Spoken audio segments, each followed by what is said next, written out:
사도행전 12장 20절로 25절까지 하나님 말씀 함께 보시겠습니다. 한 목소리로 합독하시겠습니다. 시작. 헤롯이 두로와 시돈 사람들을 대단히 노려하니 그들의 지방이 왕국에서 나는 양식을 먹는 까닭에 한 마음으로 그에게 나와 왕의 침소 맡은 신하 블라스도를 설득하여 화목하기를 청한지라.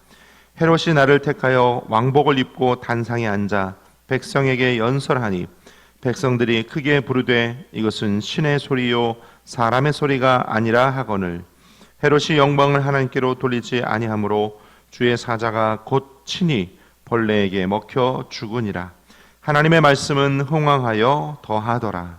바나바와 사울이 부조하는 일을 마치고 마가라 하는 요한을 데리고 예루살렘에서 돌아오니라. 아멘. 함께 봉독하신 사도행전 12장 20절로 25절까지 말씀 가지고 제목을 따라할까요? 역사의 주관자이신 성령님.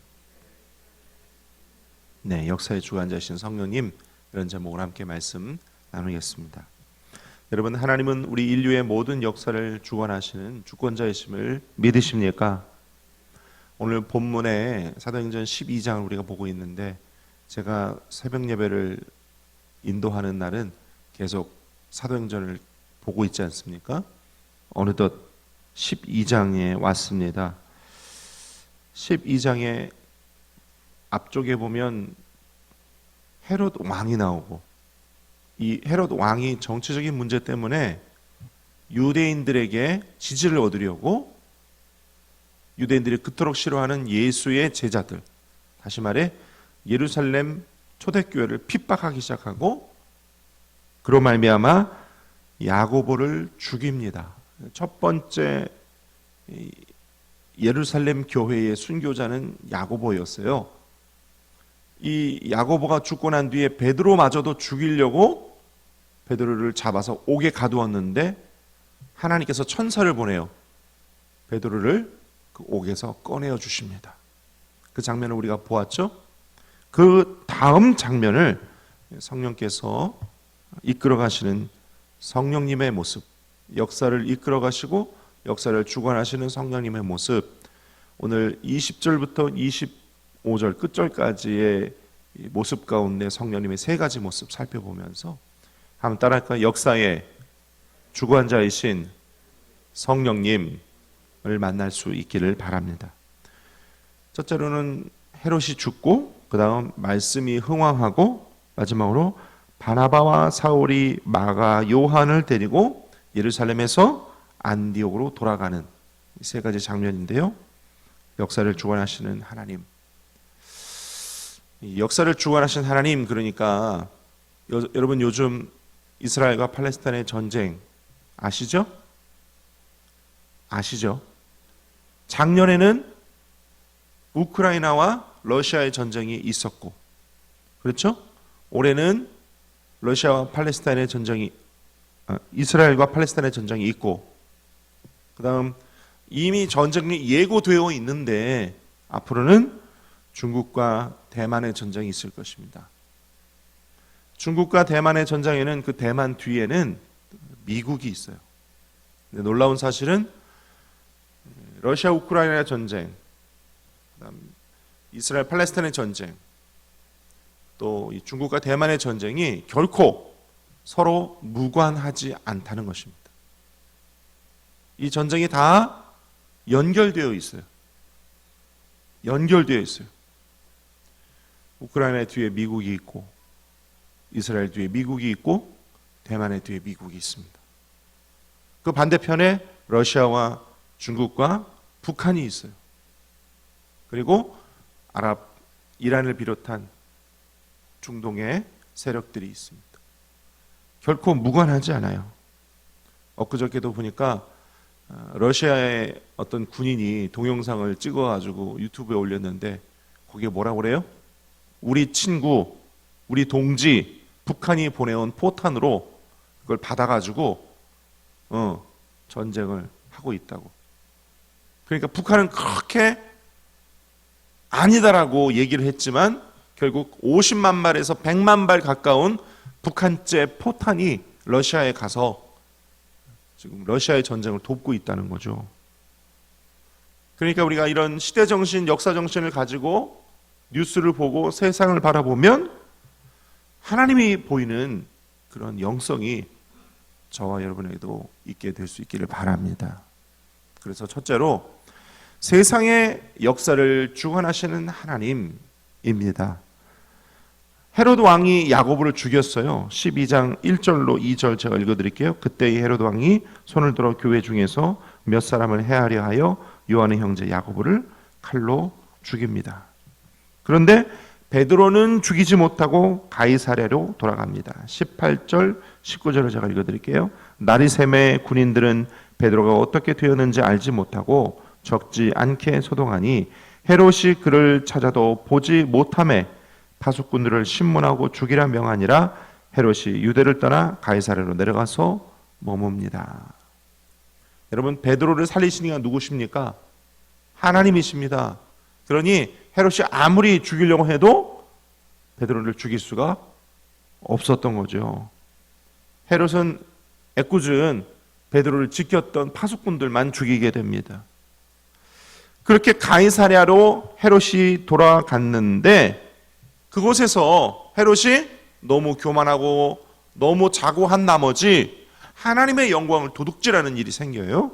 21절과 22절을 함께 읽어봅니다. 시작. 헤롯이 나를 택하여 왕복을 입고 단상에 앉아 백성에게 연설하니 백성들이 크게 부르되 이것은 신의 소리요 사람의 소리가 아니라거늘. 아니, 헤롯이 왕복을 멋있게 입고 단상에 앉아 가이사랴에 있는 사람들에게 막 연설을 했는데 거기에 있는 가이사랴 사람들, 헬라 사람들이죠. 로마 시민권자들도 많았을 것입니다. 그 사람들이 헤롯 분봉왕, 자신들과 같이 로마의 시민권자이면서 유대 지역을 다스리는 분봉왕 헤롯이 왕복을 입고 그렇게 앉아서 멋지게 연설하는 걸 보고 와, 이는 사람의 소리가 아니라 신의 소리다 라고 칭송을 합니다. 그때 헤롯이 어떻게 했어요? 23절 읽습니다. 시작. 헤롯이 영광을 하나님께로 돌리지 아니하므로 주의 사자가 곧 친히 벌레에게 먹여 죽으니라. 하나님께서 하나님의 영광을 도둑질한 헤롯을 벌레에게 먹혀 죽게 하십니다. 하나님이 하나님의 영광을 가로챈 헤롯을 그냥 놔두시지 않는 거죠. 게다가 헤롯은 예루살렘 교회를 핍박하고 야고보를 죽이지 않았습니까? 역사의 주관자는 하나님이십니다. 역사의 주인공, 역사의 주권자는, 역사의 주인은 하나님이십니다.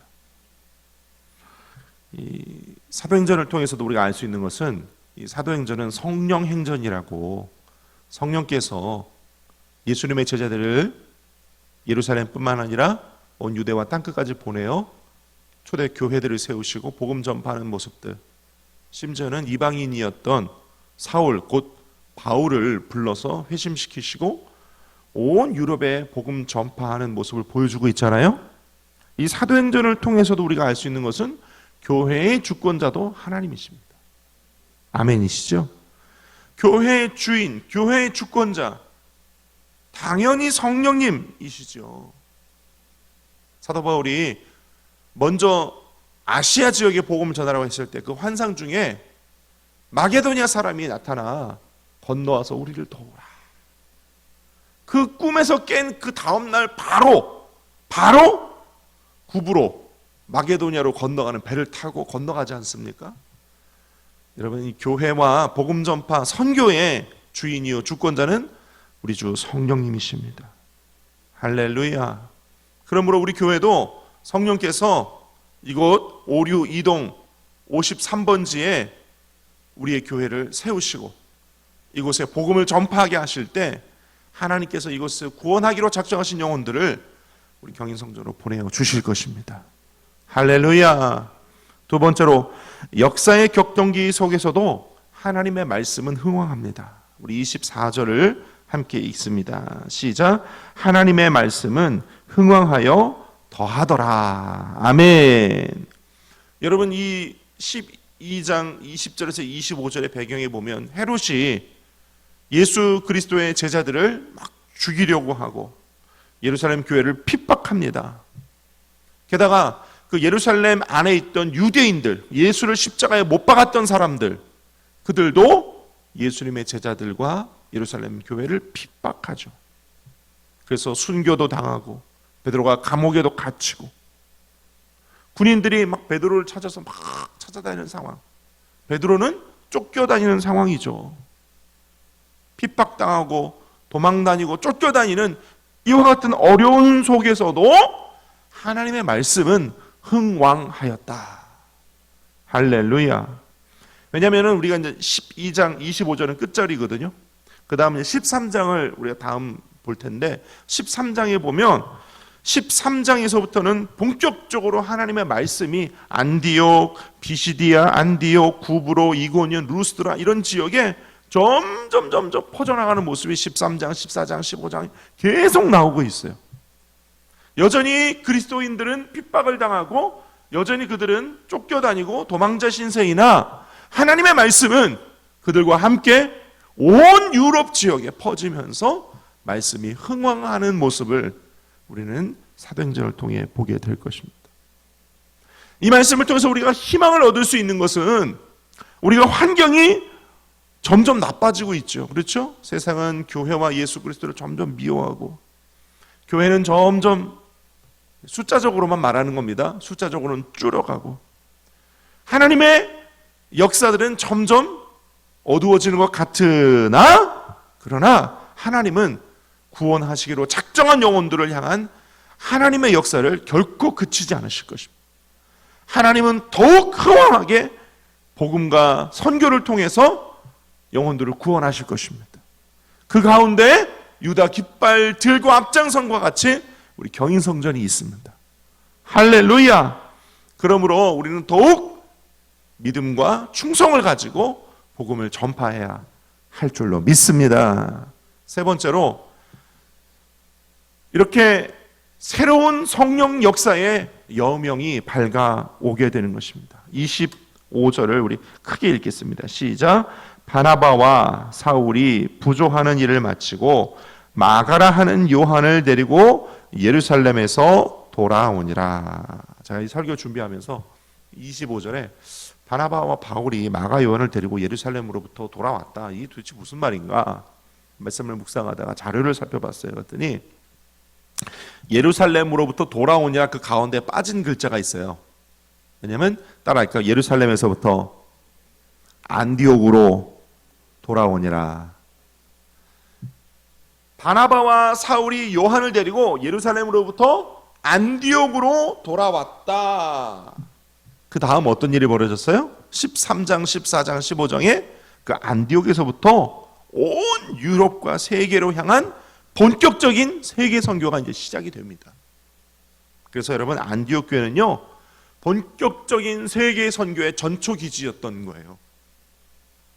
제가 어렸을 적에 보면 동네마다 지금은 많이 없어지기도 했지만 동네마다 교회가 굉장히 많았잖아요. 그런데 그 교회들 중에 간판을 이렇게 보면 대한예수교 장로회, 장로교회들 중에 그 지역 이름과 그 다음 안디옥이라는 이름을 붙인 교회들 이름이 굉장히 많았어요. 예를 들면 뭐 구로 안디옥 교회, 부천 안디옥 교회 이런. 안디옥 교회는 안디옥 교회가 뭔가 제가 신학을 하고 난 뒤에 알고 난 것은 안디옥 교회가 초대교회들 중에 대표적인 교회였던 거예요. 초대교회들 중에 대표적인 교회 1, 2위가 무슨 교회냐? 안디옥 교회, 예루살렘 교회였던 거예요. 1등이 안디옥 교회였던 거예요. 왜? 1등 안디옥 교회가 세계 선교에 앞장섰어요. 성령 충만한 교회였어요. 전도와 구조에 앞장서는 교회였어요.